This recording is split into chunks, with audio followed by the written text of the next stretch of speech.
Assalamualaikum warahmatullahi wabarakatuh. Salam sejahtera. Terima kasih sudah hadir.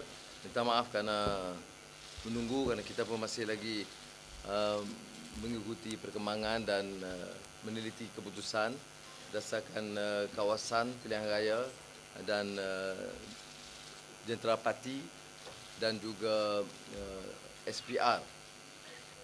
Dalam kes ini umpamanya ada juga masalah-masalah tertentu. Semua telefon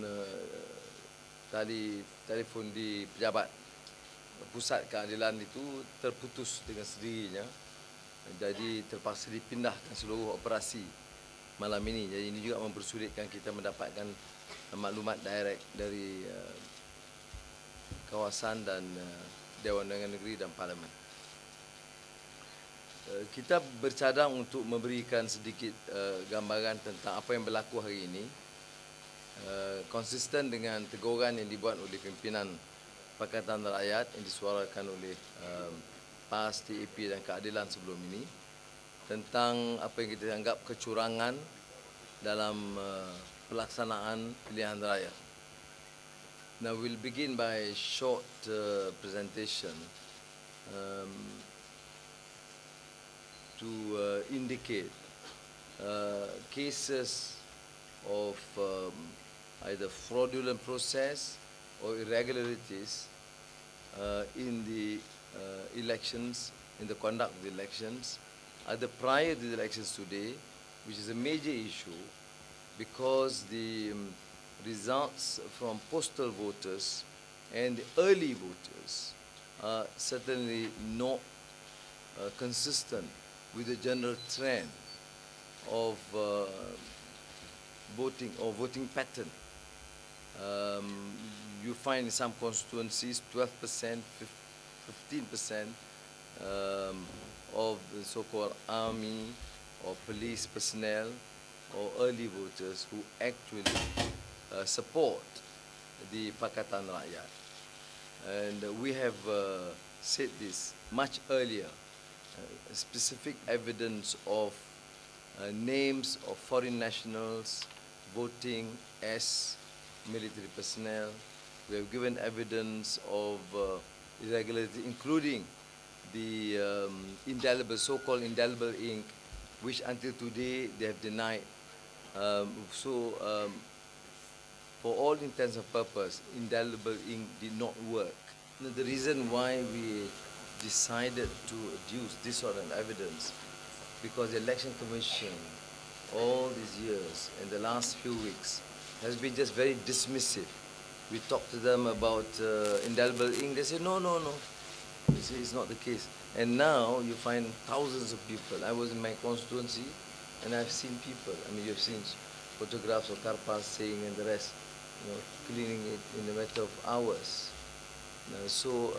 When we say they brought in phantom voters or Bangladeshis, it's better that we show or give in evidence, because it happened also in my constituency in Penang. So it's not just peculiar to Selangor or Kuala Lumpur. But of course we lose a case because sometimes they do provide an IC. I don't know how they got it, but they still had it. You can ask the Election Commission. Where the representatives of the parties contesting the elections were not allowed to observe both the voting or custody of these voting slips. And we have protested on this. Last week, in the press conference, I gave specific case of 50,000 so-called media personnel, 50,000. Allowed by the EC to vote early, and then the voting slip was sent by the postal department to the media center. Then the staff on their own evolution voted, but sent back to the postal office without the knowledge of or any representative of the party, or particularly the Pakatan or opposition parties. We're talking about 50,000 votes. Now we have, of course, reason to suspect the postal office or postal department has been privatized to Syed Mokhtar, the leading UMNO crony. And we are expected to entrust the entire responsibility to this man to have custody of 50,000 voting slips.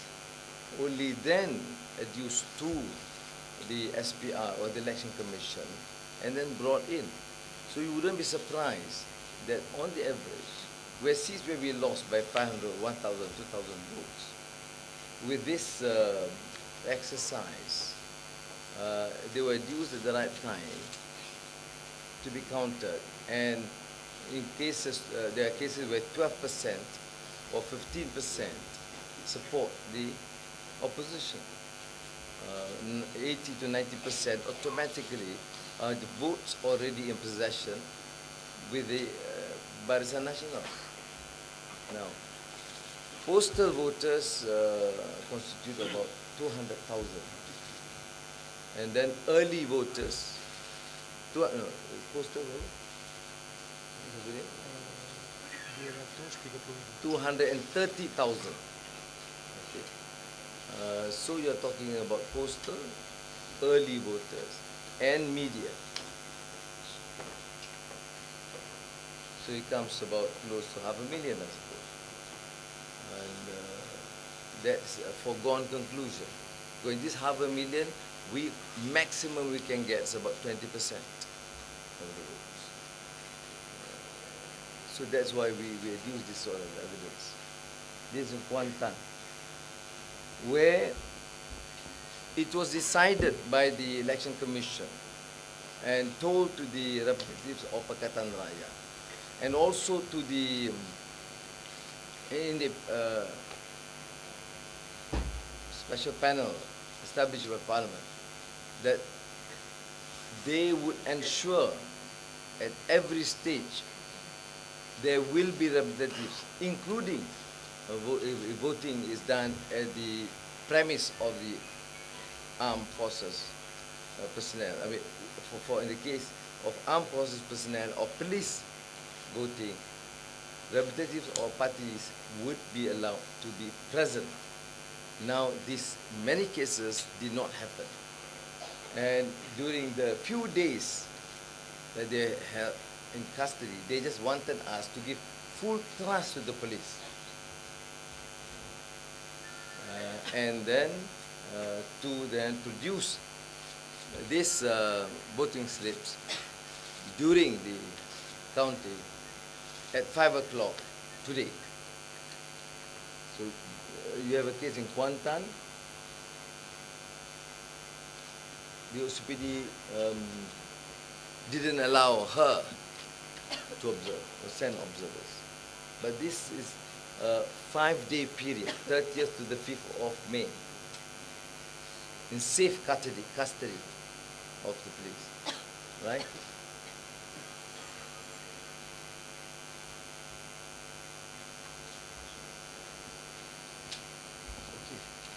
That's it. So we, of course, in our session, in the long session, we see these irregularities have cost us many seats, particularly those with narrow margin. I mean, of course, they attempted all seats, including, as I said, my parliamentary constituency. But notwithstanding, it would certainly have a profound adverse impact to the results in the constituencies where it is intensely fought. And that's a position that we would like to first state.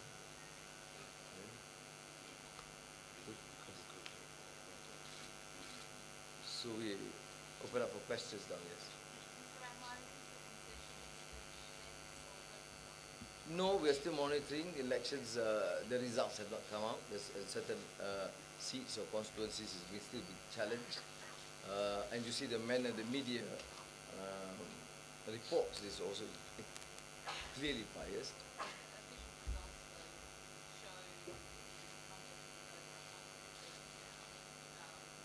Short of a simple majority. They have not claimed it yet. Yes, they themselves have not claimed. And we are not challenging some of the premise in the election, a major issue which must be addressed, particularly by the Election Commission. We want the Election Commission to give a satisfactory answer to why this fraudulent process were being condoned or done, and they are clearly, or they were, complicit to the crime. We'll see when we get the entire results and the explanation. For now, of course, our decision is to first wait and get their response to the specific allegations that we have made.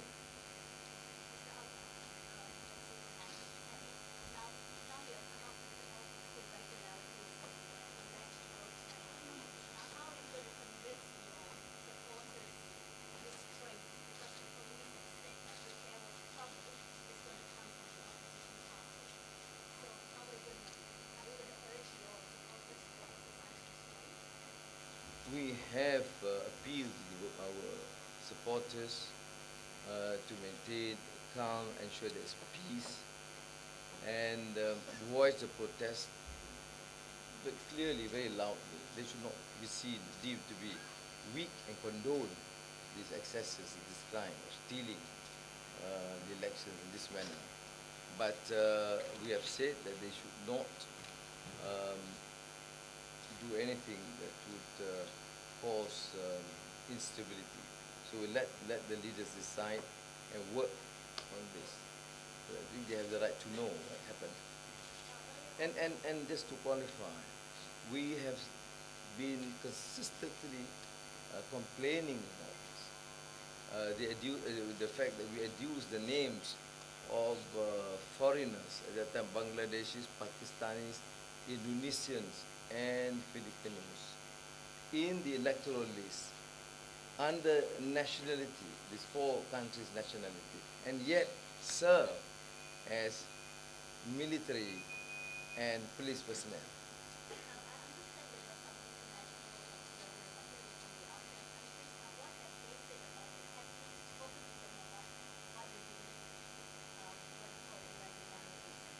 There was a published interim report stating strongly the issue of irregularities. Other than what I have said, electoral roll, no access to the video. And the entire campaign, we have been demanding that the Minister of Information and Prime Minister allow us to have some access to the media. It was never given. But it is a published report.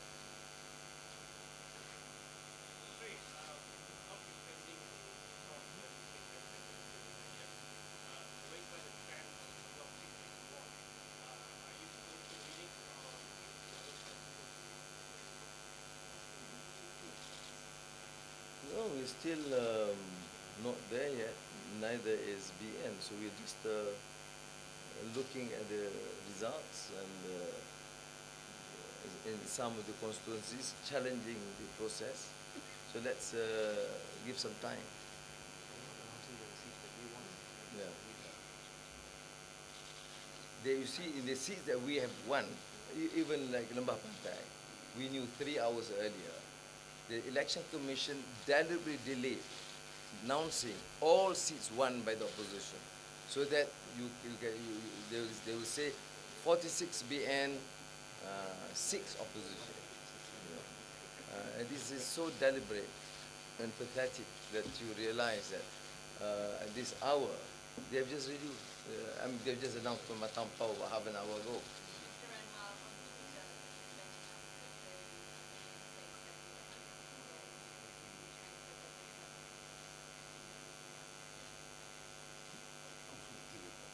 There are conflicting reports. So by the Election Commission, is it? Yeah. You see, then you expect the Election Commission then to follow through what the BN Twitter account suggests. So I think the official statement must come from the Election Commission and not the BN Twitter account, that we could direct the Election Commission what to do.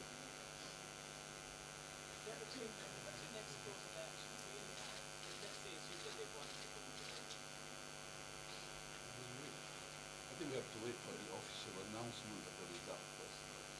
And then EC also has mentioned many times that the official result will come from EC and not from anybody else. So we have to wait for that.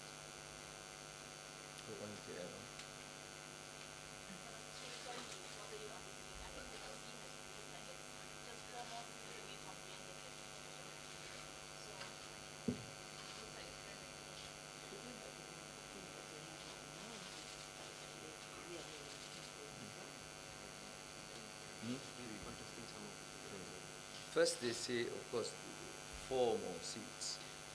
Second, they have not responded to the issues that we have raised. And in many of the seats that they have announced, we are contesting them. And we're contesting not just because we have heard about the fact that they have announced the results. We have challenged this from the word go, from the beginning. And they have not only not responded, but you can see these excesses. I mean, only in constituencies where we are rather strong, you can have people with video cameras, etc., to identify these people. Can you imagine across the board what's happening in the world? So there are 2 issues. One, some of these seats announced are still being challenged. Second, they're still short of the majority.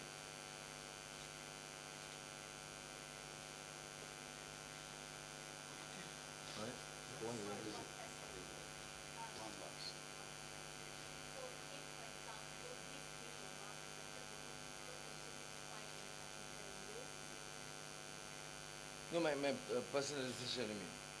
Yeah, let's see. I mean, I am. No, my decision stands. But let's see first, I mean, what the process is.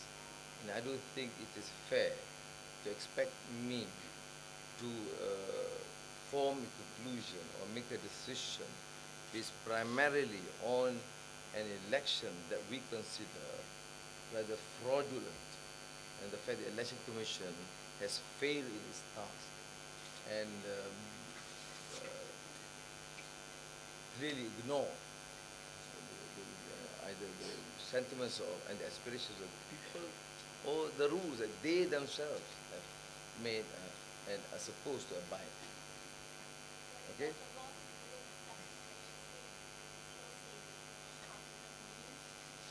No, we have adduced evidence. It's not a question of what we say. I mean, we're given evidence unless you want to deny that that guy was not a Bangladeshi, or then let us resolve that. Or whether that voting slip brought out by the EC officer was not a voting slip, then let them investigate. But it's not fair for you to answer this question, the fact that we are not accepting without any reasons. There were reasons, and of course we have facts to support our case. Okay? Terima kasih.